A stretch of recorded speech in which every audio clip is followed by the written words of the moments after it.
Risotto giallo allo zafferano senza formaggio e senza burro? Buongiorno, io sono Chef Nico e voi siete su Italia Fanbase. Oggi cuciniamo due piatti tipici della tradizione milanese. Prima facciamo uno sfiziosissimo risotto giallo allo zafferano. Poi con gli avanzi ci faremo un golosissimo riso al salto che vi lascerà senza parole. Iniziamo subito con il riso allo zafferano. Un buon risotto si inizia preparando un brodo vegetale fatto in casa. In una pentola aggiungiamo acqua, sedano, carota, cipolla, 2 foglie di alloro e un mezzo cucchiaio di sale grosso. Portiamo ad ebollizione e lasciamo a fuoco basso per tutto il tempo della ricetta. Mentre il brodo bolle dolcemente, prepariamo lo zafferano. Io vi consiglio quello in pistilli, ha un sapore migliore. Un cucchiaino basta per una dose per 4 persone.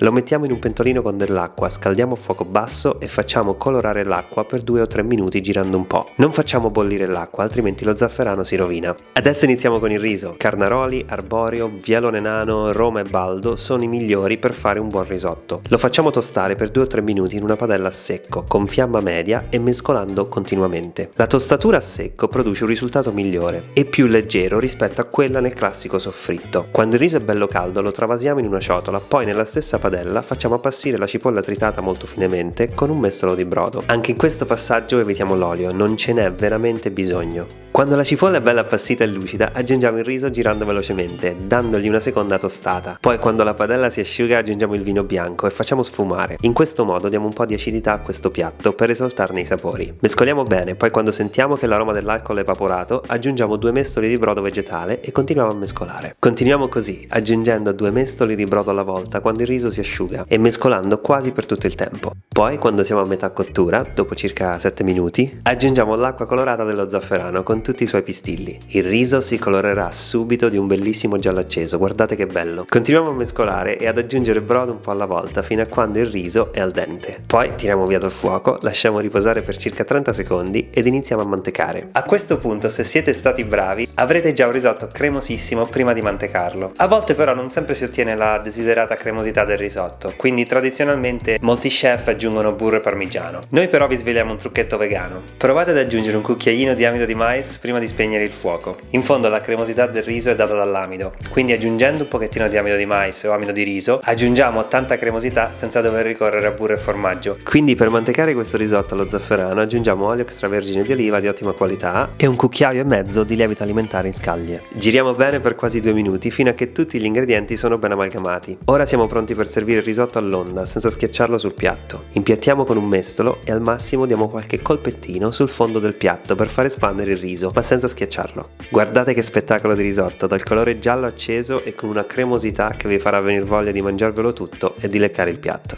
Ma adesso vi facciamo vedere una ricetta ancora più golosa, il riso al salto. Il riso al salto non è altro che il risotto allo zafferano avanzato dal pranzo, ricotto in padella lentamente, in abbondante burro, per circa 10 minuti per lato, fino a quando il riso si asciuga e viene una bella crosticina tutta caramellata, croccante e piena di sapore. Ma vediamo subito come veganizzarlo. Prendiamo il risotto allo zafferano avanzato dal pranzo o dal giorno prima. Deve essere bello asciutto. In una padella scaldiamo 2 cucchiai d'olio d'oliva, poi mettiamo circa 3 cucchiai di risotto allo zafferano e iniziamo a schiacciarlo con un mestolo di legno, fino a formare una specie di frittata di riso. Ecco, adesso lo facciamo cuocere lentamente a fuoco basso per 10 minuti senza girare. Mentre il riso cuoce, cerchiamo di non farlo appiccicare alla padella. Se all'inizio si attacca non è un problema, lo muoviamo leggermente, magari aggiungendo un po' d'olio, fino a farlo staccare. Se si rompe, lo rimettiamo insieme con il mestolo, poi però intorno ai 7 minuti il riso non deve più attaccarsi.